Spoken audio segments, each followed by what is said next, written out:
Good evening and welcome to Slam the Gavel, the show that tells all regarding family court, other court issues, as well as CPS. I'm your host, Maryann Petri, and there's a non-denominational retreat weekend at the Resolution Center of Jacksonville, Florida. This will be a time of support and renewal for parents, grandparents on the journey of parental alienation. Standing strong in resilience, paving the way for good health and a great future. This will take place April 22nd through the 24th at the Resolution Center at Jacksonville, Florida. And I will have all the information in the podcast notes. I do have a return guest. Her name is Elaine Mickman. She was last on February 18th of this year. She's season number 3, episode 20. Now, we're going to talk a lot about what revolves around the misconduct, malfeasance, and nonfeasance of the judiciary, and really, what are we going to do about it, if anything, can we? And I welcome you, Elaine, to the show. I'm glad to have you back on. Oh, hi, Maryann. I'm glad to be back on. Thank you for having me. I just want to first say I'm not a lawyer or advising anyone with their own unique cases. Rather, I'm informing listeners of facts and laws that I've learned over the years throughout my cases. And there's actually something called common right law, which is a right that derives from common law, custom, and usage. And the unauthorized practice of law, it's really intended to refer to people practicing law in a commercial context. So, when folks go on shows or so forth and they talk about laws, it's, from their own experiences. That's not practicing law. I just want to make that clear.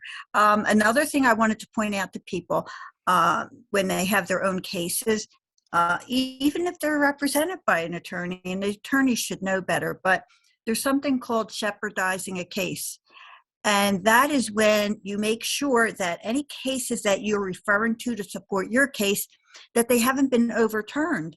In something recent in my case, the other side actually used a case, and that case is no longer applicable. When new case law comes out, that will overturn that.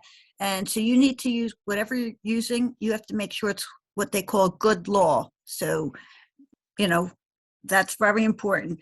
And then and I also wanted one more point. While I focus a lot on all my current stuff, talking about like mainly stuff with financials and so forth, I just wanted to remind folks and you that I went through more than a decade of custody litigation, and it was all prompted by opposing lawyers for their financial profit. And my ex-husband, he was a runaway absentee father, but I still had to go through litigation for the sole purpose that his attorneys wanted to keep litigating for a parent who did not even want any visitation or custody. So I just want to say, I've been there, done that. It's not like, hey, this lady's about money. No, we went through a lot of torture for a long time. And it was until my children aged out, it didn't stop. So, I'm just putting that out there because I know a lot of people are going through a lot with their custody. The CPS is really big now. It's really out there big time. We didn't really have CPS involved, but we went through a ton of litigation. So, all right. So just to put that out there. So the first thing I want to bring up is I want to make a statement that the judiciary is at war with the Constitution and the legislatures on multi-levels, including, I'm going to begin with violating and ignoring Article 5, this is for Pennsylvania. And most of the states, by the way, have very similar state constitutions. So if you look up the state constitution for most states, they really sort of are very similar. They list we the people, as a priority, where we would be like Article 1, and they talk about what you're supposed to have rights for. Then there would be Article 2 in Pennsylvania is the actual legislation, which takes, that's second. Third in Pennsylvania is Article 3, which is the legislatures. And then Article 4 is the executive branch, which is the governor, and Article 5 is the judiciary. So they're way down there in the Constitution, yet it seems that they're running the whole government. And they're the last stop. When you have any kind of legal dispute, they're the last stop. I don't care if it's your personal case with family court, whether it's a third party suit, whether it's the election law, no matter what it is, they're the last stop. So it's real important what's going on. And they have run amok and they're running the whole government essentially. All right. So anyway, back with our forefathers, Alexander Hamilton stated in the Federalist paper number 78, he had stated liberty would have everything to fear if the judiciary united with both branches of government.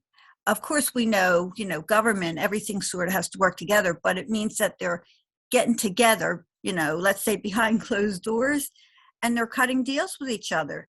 So it's blocking the rights of the people. And this is very, very clear what's happening now. I'll go into that in a minute. But I wanted to point out, just for my example, also that Article 5, which is the judiciary, Section 9, it provides guaranteed right to appeal. And it's a first level appeal. Yet the judiciary often obstructs this in various ways, including financially restricting indigent people who can't afford the cost of an appeal. They can deny them fee waivers. And the other thing they can do is title something an interlocutor. The courts are abusing something called interlocutory appeal, which means when there's like an order that it might be it's effective. However, your case may not be over. So you have to live with something while it's causing all sorts of damage, and there's nothing you can do until your case is over. So the only thing you can do is file for an appeal, and then you have to prove to them why your appeal should be able to proceed. However, they often ignore that, because I did do that, and they still denied me. In fact, I was even granted one time to proceed with an interlocutory appeal. And then when I was at the Superior Court oral argument, the judge said, you're quashed. So I was already granted, and I already met the criteria for proceeding. And then they abused their power and quashed me right at the oral argument after briefs were presented. So there's a lot of abuse that goes on by the judiciary. Article 510C prohibits the judiciary from abridging the rights of litigants. They can't just come along and take away your rights. And I'm going to link all this together and explain why I'm pointing these out in a minute. Article 517B includes a catch-all, and it requires the judiciary to comply with the judicial canons, including complying with Canon 2.6, which is the right to be heard for due process. So many judges don't even give you an opportunity. They may not even let you have a hearing. You're denying your right to be heard, and they're entering orders. And they're not permitted to do that. The judiciary often, they ignore the legislative laws. So that is your legislators, the General Assembly, your state senators. They're entering laws, they're they're passing laws, and then the judiciary is either ignoring them or trying to supersede them. And according to our Constitution, legislated laws are the second priority. They cannot come along. A judge can order from the bench if there's no existing law for that particular issue that you're dealing with. But that's not what the judges are doing today. Also, the legislators, there's 42 Pennsylvania, 4902 Declaration, and this is the legislators specifically legislated a law giving people the right to redress for their grievance in court.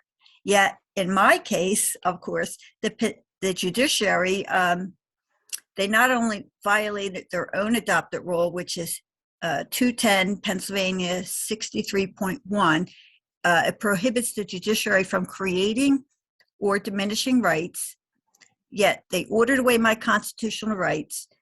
They superseded the legislated 4902, which gives you the right for redress. So they just completely wiped out all my rights, erased my rights. And so, again, the judiciary is at war with the Constitution. Mm-hmm. They're completely taking rights away, and they're using them, laws, as a convenience whenever they pick and choose. Mm-hmm. One of the things that people may not realize is that, oh, that's just that Elaine, that's her problem. Well, things begin with one and spread. Mm-hmm. Where there's one, there's more, and this is how patterns start. They go ignored.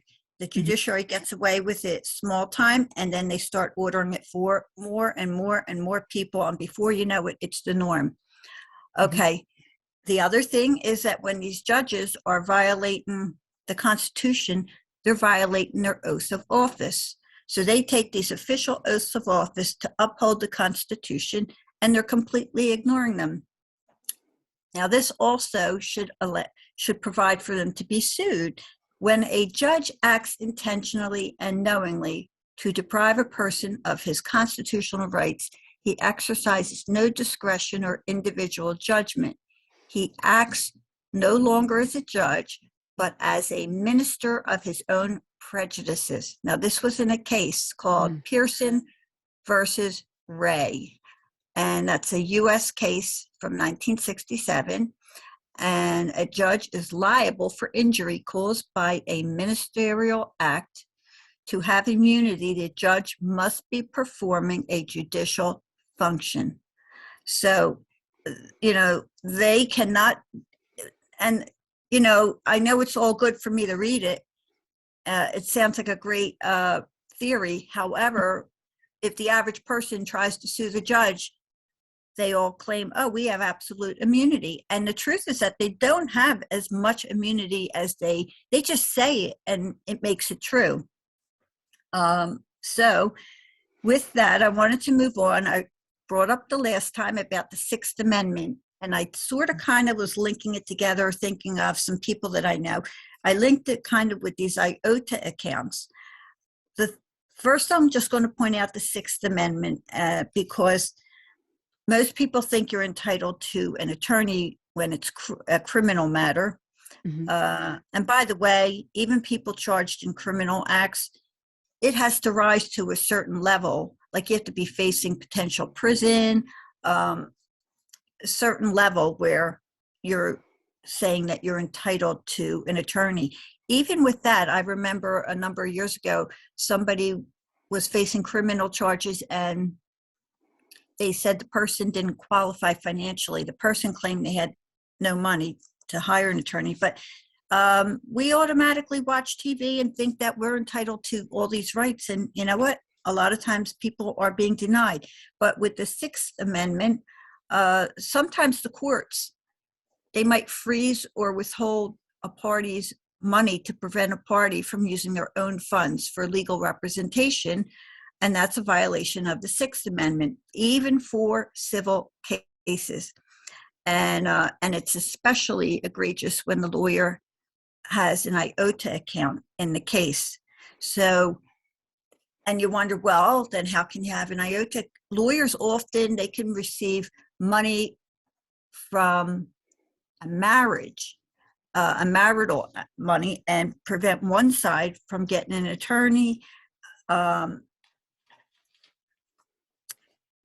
In family court, denying one spouse access to their own assets to hire an attorney is equivalent to the freezing of their assets.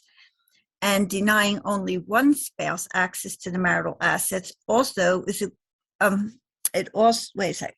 Well, in my case, I want to bring on my case. My ex-husband had 100% control of the assets. So he, was able to hire an army, an entire team of attorneys. And of course, I was at the mercy of using temporary support money. And meantime, I was being legally lynched and ambushed. So in my case, it that money, it was ammunition against me. So they were allowed to take my money to use as ammunition against me. Now, I have this case, I think I brought it up last time, from March of 2016. The U.S. Supreme Court decided a case called Lewis, L-U-I-S, versus the United States. It was a case where they determined that you cannot, that freezing assets is violating the Sixth Amendment. And I'm trying to cut through this. It's a long case. I don't know that I want to read out the whole thing. But the summary of it was that the government could effectively erode the right to choose one's counsel granted by the Sixth Amendment if it were allowed to seize all of a defendant's assets.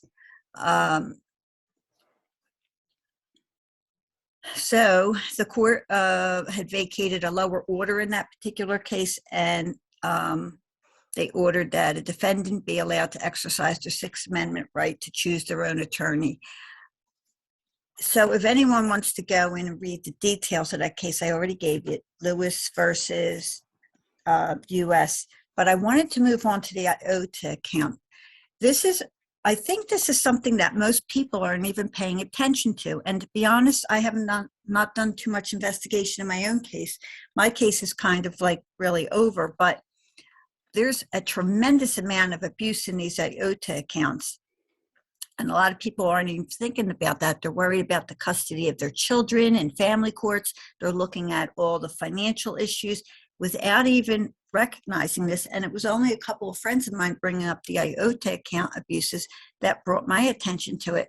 So, and anybody who thinks the IOTA account, if they think they're pro se, self-represented, IOTA doesn't matter, well, think again, because if the other side has an IOTA account, you don't know what kind of abuses are going through there as well.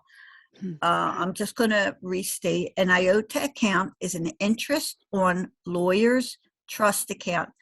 Most lawyers have IOTA accounts in order to hold client funds because lawyers may not deposit a client's money with their own money. They're not allowed to commingle money. And these IOTA accounts are meant to hold small amounts of money for a small amount of time. So if somebody gives a retainer to an attorney, I guess it's put into an IOTA account. The interest that is made is supposed to be donated for using for free legal aid. And the attorneys are supposed to, I guess, move the money into their own account, into their attorney accounts when money's being spent or paid out. Of course, these IOTA accounts are really a lot of times they're being used as a slush fund. Here's where the issues are. These attorneys, they can use it for tax-free payments. They can be writing checks to themselves or other attorneys if they're not being deposited into their own legal accounts and they're taking money straight from the IOTA. The money can go tax-free. These IOTA accounts are kind of listed as like an organization and like a nonprofit where they're not being taxed. So it's a big place where attorneys can funnel money. There could be a lot of impropriety with these accounts, and they're really not being investigated too much. Well, this is kind of like extortion or money laundering. This is like a money laundering.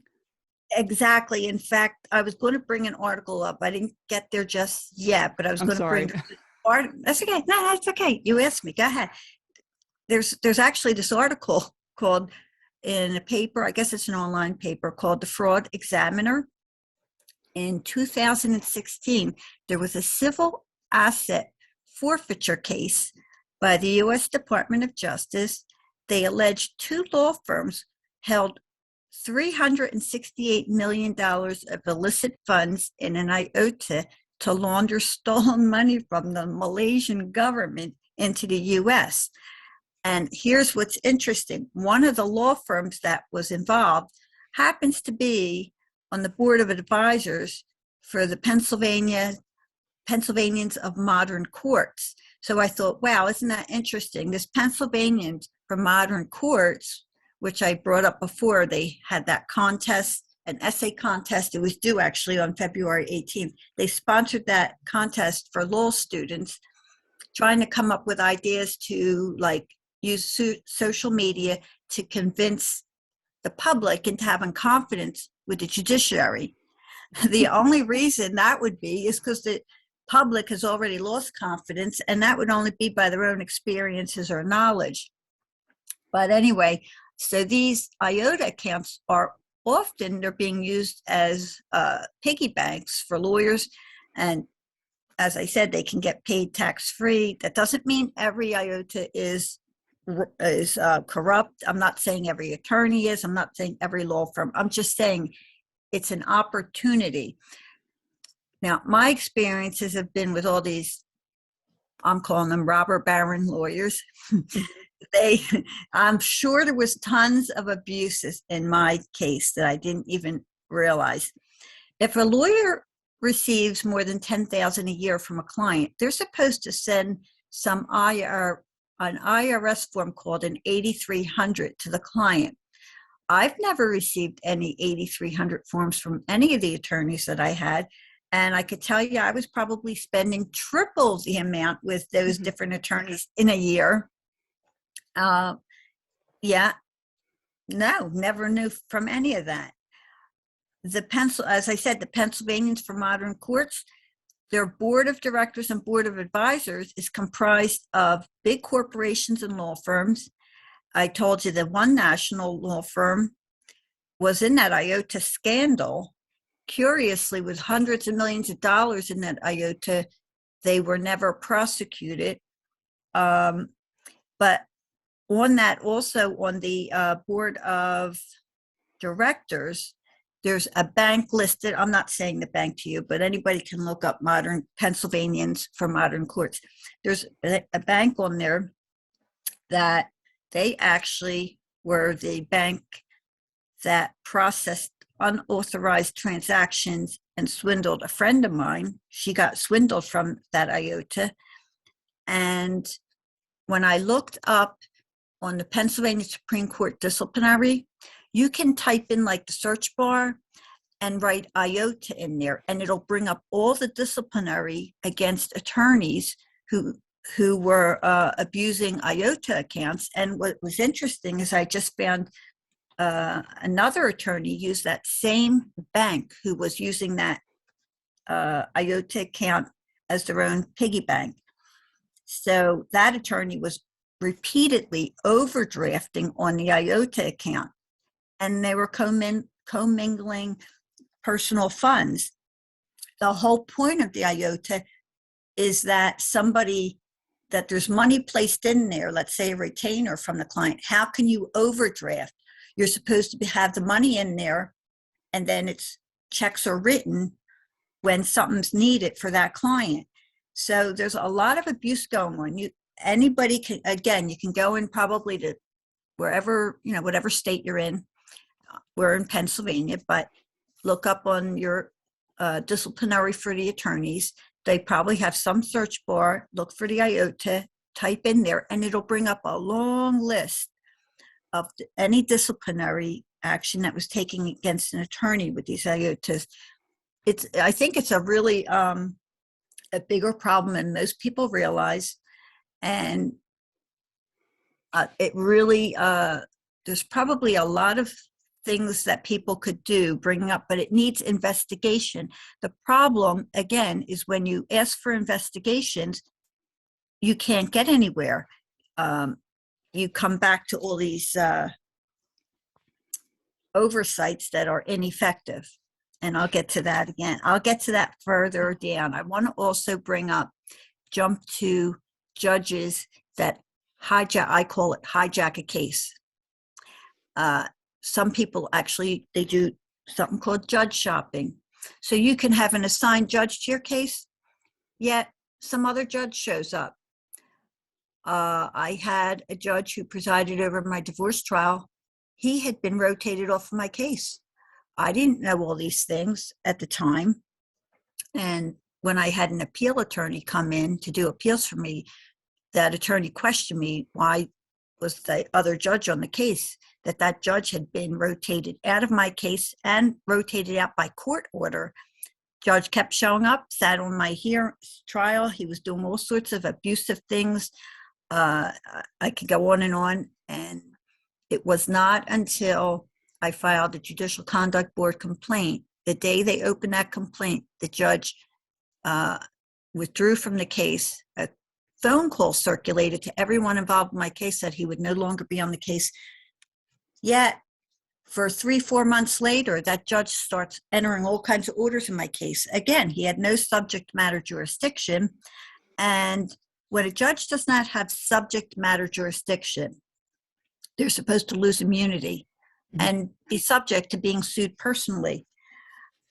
The other thing that some judges don't have, what they call personal jurisdiction. That means, maybe in your area, the judge can't be a state court judge, be entering orders for you in some other country or another state. That happened to me as well. I had a judge in family court in Pennsylvania threatening to put me in jail if I didn't withdraw a lawsuit I had in another state against other parties. And she held me in contempt. She did nothing to me. She didn't fine me or punish me, but she just wrote an order. I was in contempt. That order was taken to another judge in another state and they said, see, judge, she was held in contempt for not withdrawing this case. And that judge threw my suit out. So there's a lot of abuses that go on. And these judges they do lose their immunity.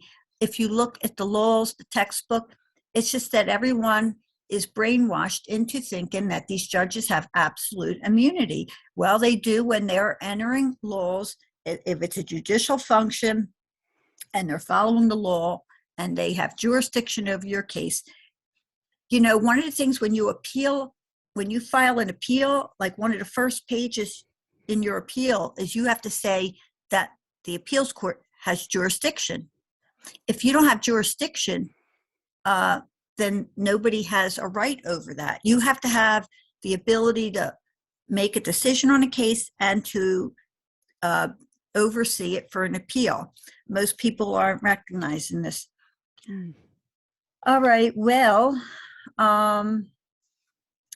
let me see. I also wanted to bring up that with that one judge who sat on my case for 15 months without any right to be on my case, entered all these orders. He ordered away.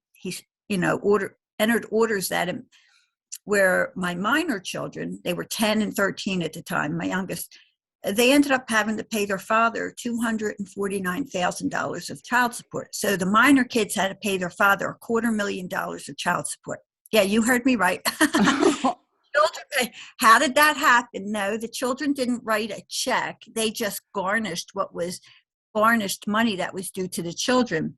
So this is craziness. This is a judge who did not have jurisdiction, okay? And he was forced to get out of my case when I filed that Judicial Conduct Board complaint. Yet months later, he wrote orders doing these kind of crazy stuff. And he's the judge who he basically asset stripped me of everything. He was directing me to terminate my corporate lawsuit in another state against other parties as well. But there's another piece to this also. When I filed my complaint and the Judicial Conduct Board did nothing, well, there's a reason. Well, first of all, my ex-husband's attorney was the chair of the Judicial Conduct Board. So now you're talking about conflict of interest. And also, the AOPC, which is the administrative offices for Pennsylvania courts, they're basically an administrative part of the court system. They're supposed to oversee the operations and so forth like that. They can't enter orders, but they're supposed to oversee the courts. But when they find out that a judge wasn't filing what's called their 703B reports. 703B reports, a judge has to report when a case is, an order's not been entered for a certain period of time, like 3 months.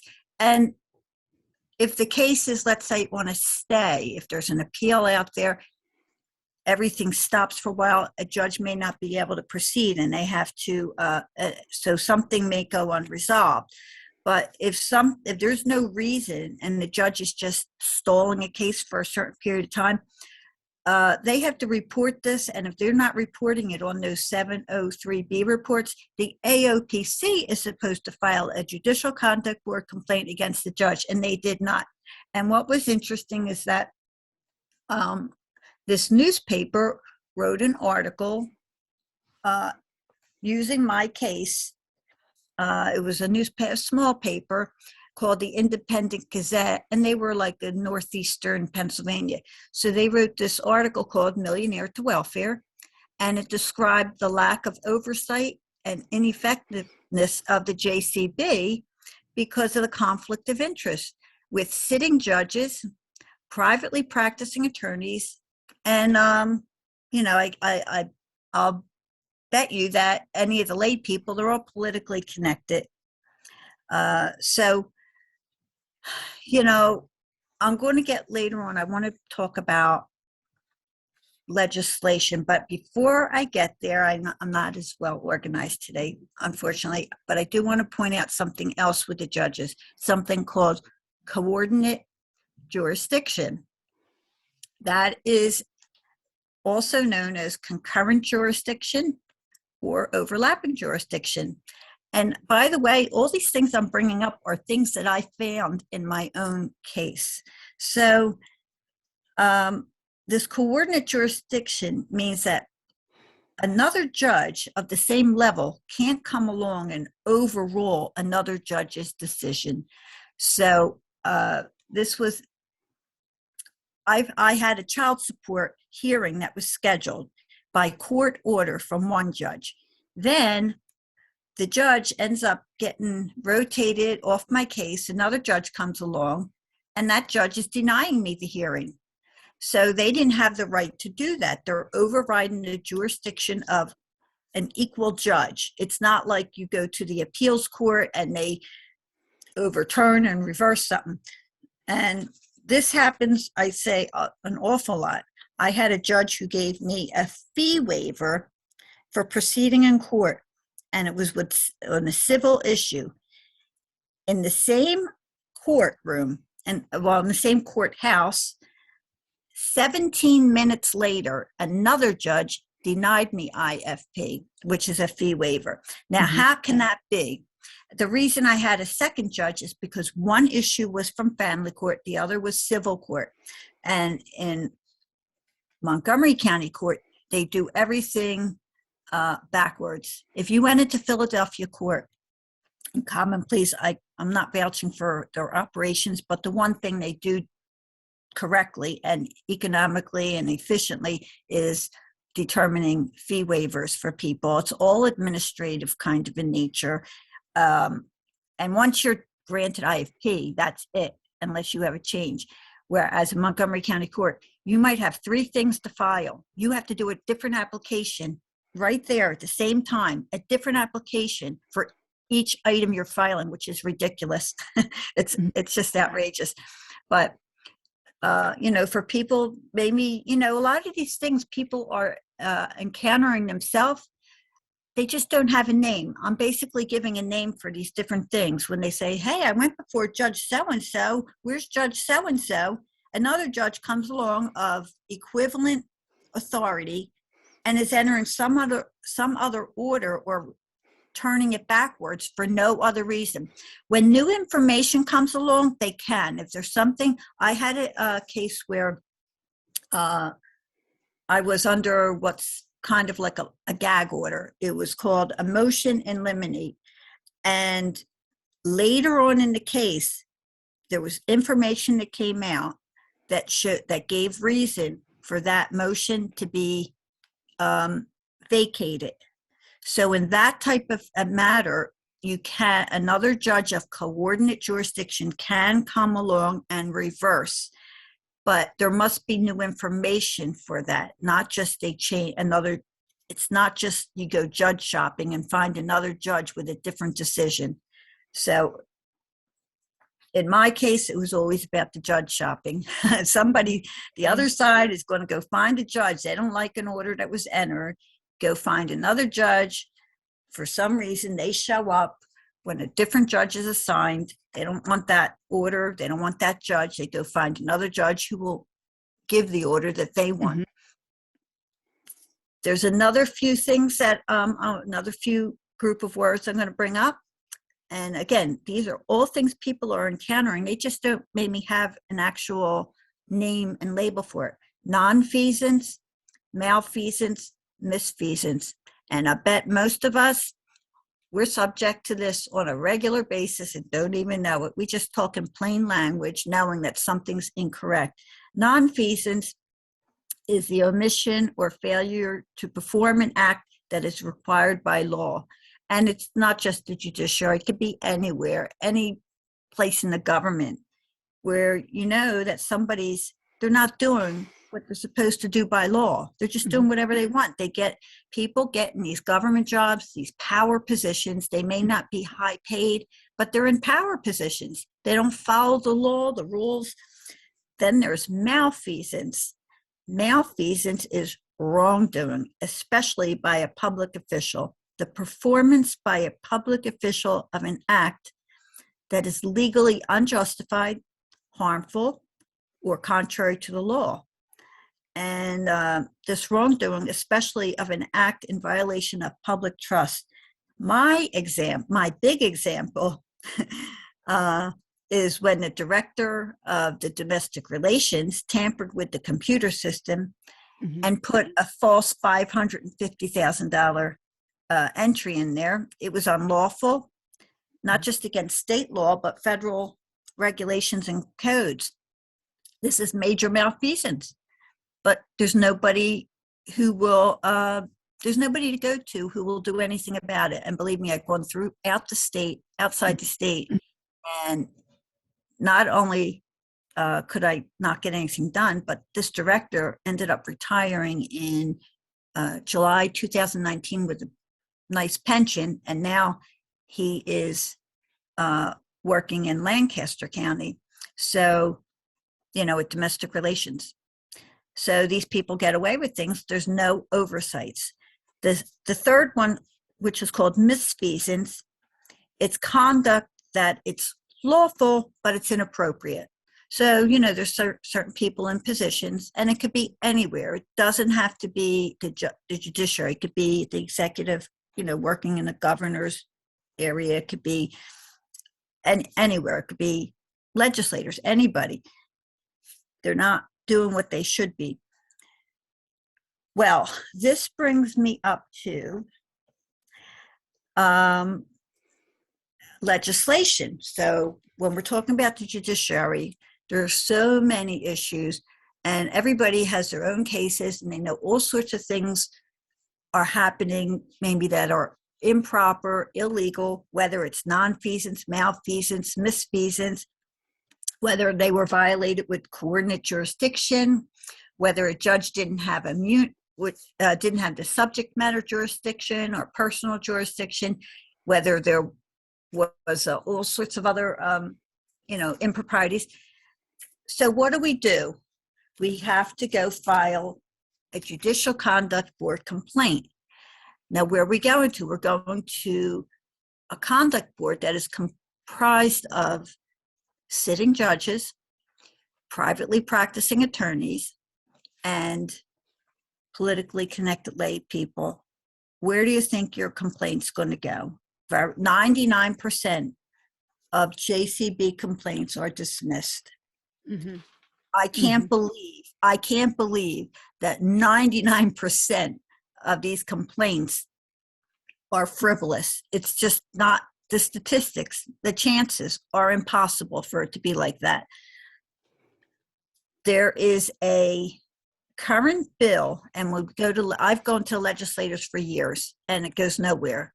And the problem is that what we really have going on goes back to that Federalist 78, where Hamilton said the only thing you have to fear with the judiciary is if when the other branches unite. And that's really what's going on here.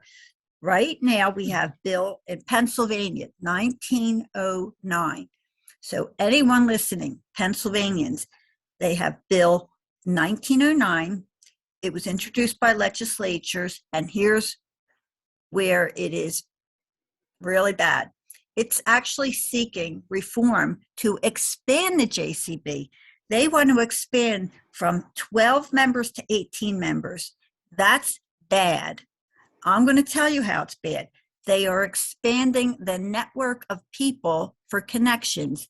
I've already pointed out to you that ex-husband has had his attorney, one attorney was the chair.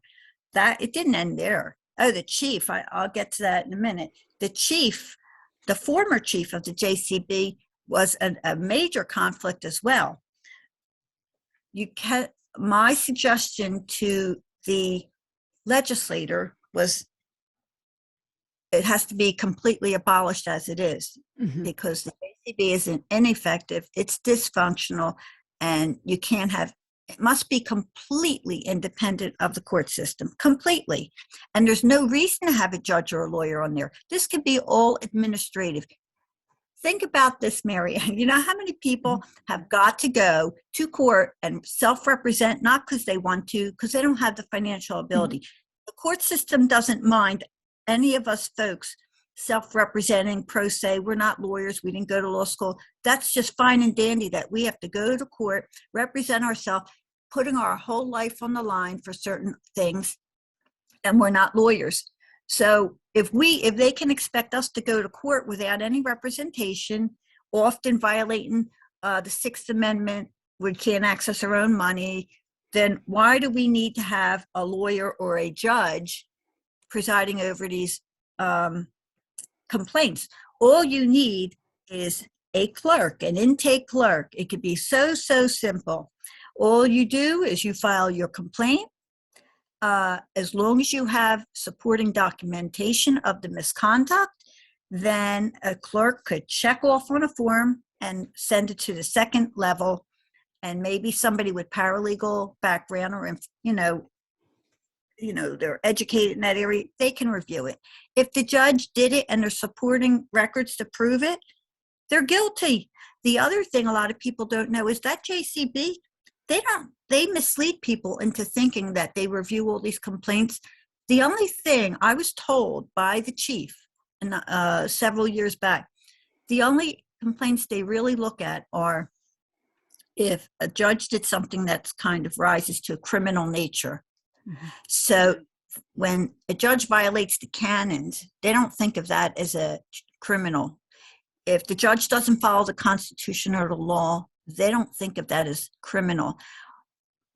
The chief had told me any complaint that involves something that could be appealed, that has a potential to be appealed, they don't even look at it.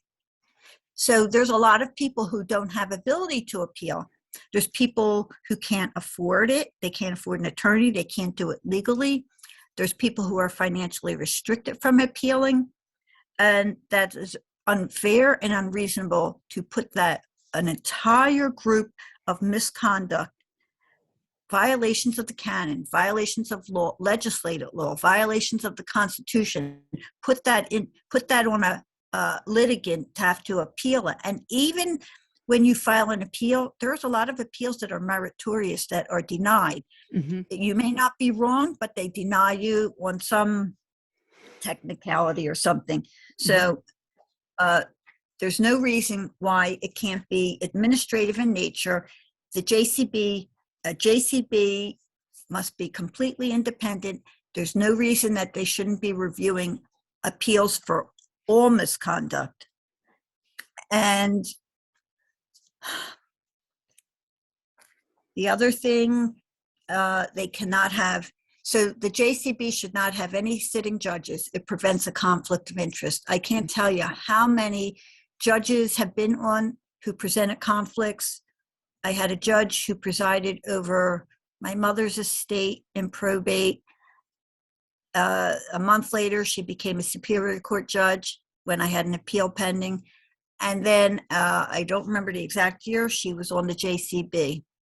So while she's a sitting judge, while she presided over my lower court case and she was at the Superior Court, she was also on the JCB. A conflict of interest. Whatever appeal I had, whatever complaint I had, it wasn't being reviewed and considered properly. And that's disgusting. Yeah, and I want to just point out, here's how bad it was with the chief of the JCB, who's no longer, it's a different chief now. The former chief of the JCB, I learned after about 4 years. Well, what happened was I went to court and a judge, the lower court, the state court, refused me a hearing after I had to pay the fee for it because I could not afford the transcripts, which were a lot of money. And the judge wouldn't give me a fee waiver, total abuse of power. I called the chief, the JCB chief up, complain about this. And of course, I find out that the governor had demanded from him that he give a written explanation what's going on with my case. The chief sends somebody to my house, an investigator who I didn't speak with at the time. I called him back. He said on his card to call him, met with him, discussed everything, led me to believe they were going to do something about this judge at the state court, family court it was. And then as it turned out, they did nothing because they wouldn't consider sworn statements from third parties who witnessed stuff. But I find out later on that the judge actually worked at the law firm from 2004 to 2012 up to 12. The same law firm that was representing my ex-husband and fraudulently transferring and converting companies from me, embezzling money. The law firm was being paid, knowingly being paid with embezzled money. They knew it was half my companies. They're getting paid from to steal from me. Well, turns out that the chief of the JCB was from that law firm during the period of time where they're stealing from me. Then he becomes the chief of the JCB. After my companies, my appeals for my divorce, everything was final and everything was stolen from me. Then I filed complaints against the state family court judge when she denied and dismissed my petitions to open the divorce for fraud when I received all these additional records years, within a proper time statute, but identifying there was fraud. There were records from the IRS. Different places are contacting me because everything that was going on was all fraud. This judge wouldn't even let me have a hearing. She was just rubber stamping, denying, dismissing everything. And as it turned out, I find out that they had a whole little protection squad going on here. The JCB was protecting his former law firm and the judge. The judge was protecting the JCB chief and law firm, and of course my ex-husband. So, they had this three-way going on. They're all protecting each other. The issue is that you cannot have parties, you can't have people on that judicial conduct board who are involved with your case or, they have some vested interest. Interesting is that I sent a legal paper, about 80 pages of records, proving the JCB chief, the whole chronology that the law firm represented my ex-husband and myself and our companies. Then when a divorce happens, they're representing my ex-husband in fraudulently converting and stealing and so forth. And this JCB chief was at that firm during that period of time. So he suddenly stepped down. The newspaper didn't write the article, but he stepped down. Of course, about 4 or 5 months later, he was then working at a law firm. Anyway, I know I kind of rambled and went a little bit fast. Oh, no, you did great. And, and now I know why and how these attorneys are able to go to Disney World 4 times a year. Yeah, well, they're probably they're using all of our monies here. You know, again, it's a shame because a lot of things you learn in hindsight.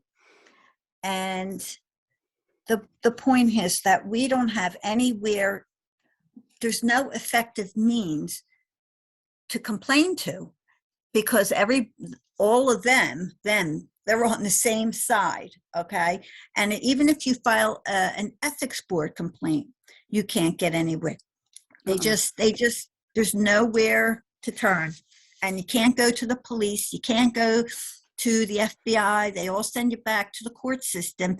And I would encourage anybody in Pennsylvania to let their legislators know that they are opposed to this bill 1909, and let them know that the legislators must change the JCB. They need to abolish it as it is. It needs to be completely independent of anybody in the court system. There's no reason why it can't be administrative in nature. Think about what was going on for the last 2 years when we had bureaucrats and officials entering, putting all kinds of mandates and so forth. They're not legal, they're not medical doctors, they're not researchers. We had all kinds of administrative type of things going on there with our life. So why can't this JCB be administrative in nature? You don't have to be a lawyer or an attorney. All you need to do is read English. As long as you can read somebody's complaint, and then you have a guidebook, a rule book. Hey, they have people working at your county assistants deciding if you're going to get food stamps, Medicaid, all these sorts of things. They're not lawyers. I don't even know if those people went to college. All they have to do. That includes CPS as well. Yes, these are not, these are people, they read something and that's it. And all you're supposed, there's no reason you can't have a rule book, a guidebook, and apply it. And if there's something really serious going on, a major complaint, and the judge is facing some sort of criminal thing, prosecution, well, then at that point, maybe any others higher ups have to come in. And the other thing I bring up is that, with these judicial, conduct boards, when these judges are forced off the bench, whether they step down for their misconduct, that is real serious, or if they're forced off, they should lose their pensions and their benefits. They're basically being fired for something that was really horrible, not something small. And when people get divorced, I'll tell you, I'm only pointing this one out from my, own experiences. It's like you're getting fired from your job. When you asset strip somebody of everything, my entire life's work, I was basically fired through the court system, and they took everything from me. Why should a judge get to walk away if they're getting fired from their job? That's basically what it boils down to. I know I wrote out I sent a whole list to the legislators about things that it's not a real long list, 5 or 6 items to change the JCB. The other thing that they could do, I don't even know if it requires a constitutional change or not. There could also be an outside commission, an independent auditing. I know in California they did that. They set up some sort of commission for all judicial conduct board complaints that are dismissed. Somebody has an opportunity to have it audited separately, independently, I guess, a different commission. But something's got to be done. We have all sorts of things that are going on. And the last stop is the court system. We can't rely on our court system. It is so bad that the Pennsylvanians from modern courts had to sponsor that essay trying to drum up confidence in the public, which they never would have lost to begin with if people didn't go through their own experiences. So Maryann, do you have any questions? Well, like you mentioned, patterns. And I remember an attorney telling me, patterns are very important. We can show this pattern that he's done, this pattern. We've got all these patterns, and the judge doesn't care about the pattern. All that judge cares about a non-custodial parent paying child support. That's their main goal, is to get someone who has to pay the child support. It's a win or lose. And there is no accountability with these judges. They are, and I've seen it in my case, completely out of control, running a courtroom like a three-ring circus, and just unbelievable. And I'm really glad that you are so knowledgeable in all of this. And I'm so glad you came on to the show, and that your book, Courtgate, the court divorced from the law. And I just think, everyone should read that. Now, the information you just gave me, is that in that book, or are you going to write a second book? Some things like my book does not go into IOTA accounts at all. It doesn't include anything with IOTA. I know I mentioned stuff about coordinate jurisdiction and so forth. I did mention that. I did mention I believe I mentioned about subject matter jurisdiction. Mm-hmm. Of course, this bill, and I think I've mentioned in my book about the JCB, the impropriety with it, but this bill is only something that I learned of in the last couple of weeks. Mm-hmm. A friend of mine and I were looking at, what we could do with trying to get change there. I've been trying for years. Mm-hmm. Again, you can't do it yourself. You need a lot of people complaining. And I sent you that video the other day from that judge in Arizona. That's the kind, what's really horrible is that we had Porngate in Pennsylvania back in, 2014, around that period of time. It was found out these judges were using the state computer, sending pornographic emails, to their friends and buddies. I'm calling it their friends and buddies. Mm-hmm. I certainly didn't get one of those. Of course, my ex-husband's attorney, he was listed as in the newspaper as being one of the people that received. So I'm sure it was all their very close connections, all their friends, I'm just saying friends and buddies.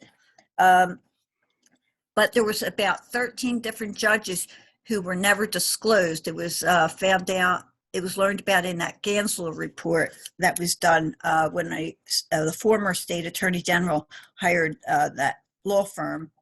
It was that the attorney's last name was Gansler, so they called it the Gansler report. It was taxpayer money that was used to do an investigation, and it was covered up, and the taxpayers were not even allowed to see the names of 13 additional judges that were found in there. Plus, there was a couple hundred other people found in there. Some of those people could have been secretaries. They could have been FBI people, police, anybody in the judge's circle. So,